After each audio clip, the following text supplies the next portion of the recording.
Olá, começa agora o Ressoar. A Amazônia é a maior floresta tropical do planeta. 63% da sua área está dentro do Brasil. O desmatamento da Amazônia é a grande ameaça contra a sua preservação.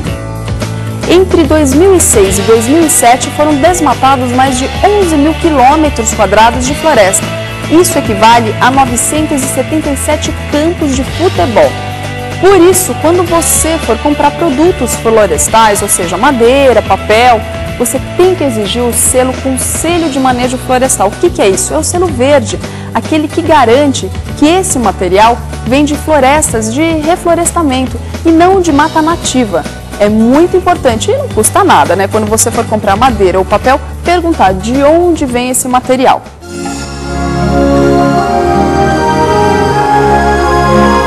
Hoje é a atividade que melhor preserva a Amazônia, que permite você ter um uso econômico da floresta e mantê-la de pé.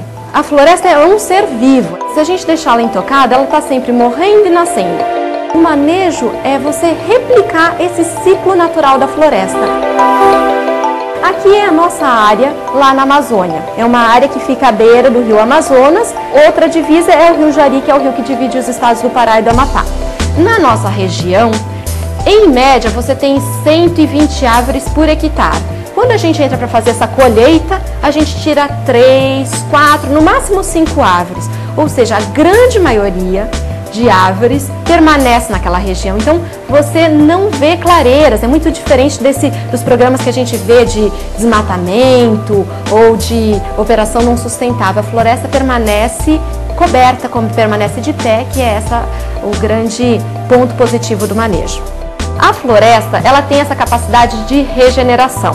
A árvore tem um ciclo de vida. Então, quando a gente tira a árvore mãe, entra luz na floresta, a água que estava sendo usada pela árvore mãe é disponibilizada por aquelas plantas que estão no seu pé, que precisam de água, luz e nutrientes para crescerem. Ela passou 500 anos espalhando sementes, então o material genético está disperso lá na região. Se nós dermos condições, aquelas sementes elas brotam e recuperam o volume de madeira que representava a árvore mãe. A gente está sempre colhendo as árvores vovozinhas. Tudo aquilo que normalmente seria descartado numa serraria tradicional, como a casca das árvores, os galhos, a parte do tronco que é muito irregular, que muitas vezes não serve para serrar, manda para a caldeira e gera energia renovável, que é chamada hoje, né? Uma energia verde aí sem emissão de poluentes. O manejo florestal ele é previsto em lei. Então toda empresa que quer colher floresta nativa na Amazônia, ele deveria atuar desta forma. No caso da Orça Florestal, nós temos exigências ainda maiores porque nós somos certificados. Existe um padrão internacional para a operação de floresta que chama-se FSC, Forest Stewardship Council. O brasileiro nem sabe o que é uma certificação FSC, então grande parte dessa madeira acaba indo para o exterior porque existe demanda. No exterior, principalmente o europeu, ele já conhece e ele quer ter consciência tranquila de que a mesa que ele está comprando não está prejudicando a floresta. 20 ou 30% da madeira da Amazônia é exportada, 70, 80% fica no Brasil. Então, quem é responsável pela preservação da Amazônia ou por aplicação, por consumir uma madeira de manejo correto, é o brasileiro, não é o europeu. Aquele consumidor que está na loja e quer ter certeza de que vai comprar um produto de uma madeira bacana, de uma madeira sustentável, ele tem que procurar por esse selinho. A gente procurou o Pedro para fazer uma parceria com ele, porque ele, por ser um artista, ele consegue aproveitar a madeira com toda a sua linguagem, de uma forma muito bacana e normalmente a indústria madeireira descartaria. Essa daqui é uma peça que normalmente seria descartada, porque ela tem esse defeito. Quem gostaria de comprar? Então Pedro concebeu uma peça que incorpora a beleza do defeito. Mesma coisa essa daqui, ó, é uma peça que está abrindo. O coração da árvore, normalmente é uma madeira mole que ninguém quer, porque é uma madeira que estraga com facilidade e ele consegue também aproveitar. Esse painel aqui incorpora a diversidade da madeira tropical. Madeiras escuras, madeiras vermelhas, madeiras puxando para o amarelo. Essa questão da sustentabilidade não era uma coisa tão evidente para mim há 20 anos atrás. Me capacitou hoje a me envolver com projetos de sustentabilidade mesmo, essa experiência de trabalhar espécies desconhecidas, da forma mais orgânica possível e da forma mais natural possível, aproveitando ao máximo os recursos naturais disponíveis.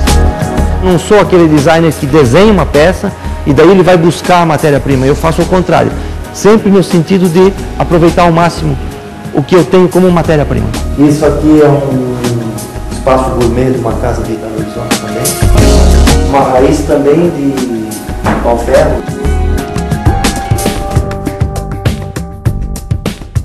Uma prancha como essa, a gente manda para o Pedro. Se eu fosse utilizar para a indústria tradicional da madeira, eu descartaria toda essa parte aqui que é o chamado brancal, a parte mais branca da madeira. Dessa beleza, dessa diferença de cor, com seus defeitos incorporados, ele faz uma bela mesa de jantar.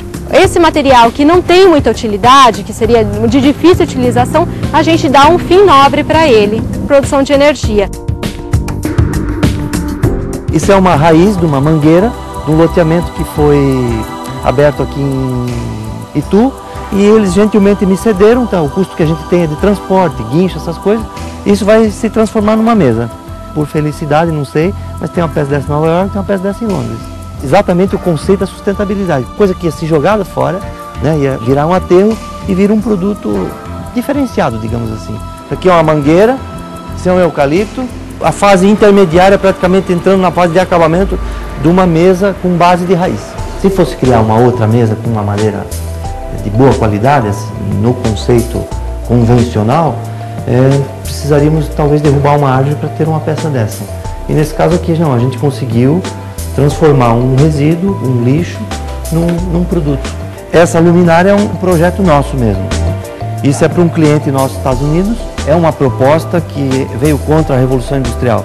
Mas nós trabalhamos assim, vamos dizer, com o topo do mercado, que são os formadores de opinião, e que depois isso, com a difusão do processo da certificação, da cadeia de custódia, a gente pretende que isso possa começar a se irradiar para todo o mercado, vamos dizer, essa questão do consumo consciente.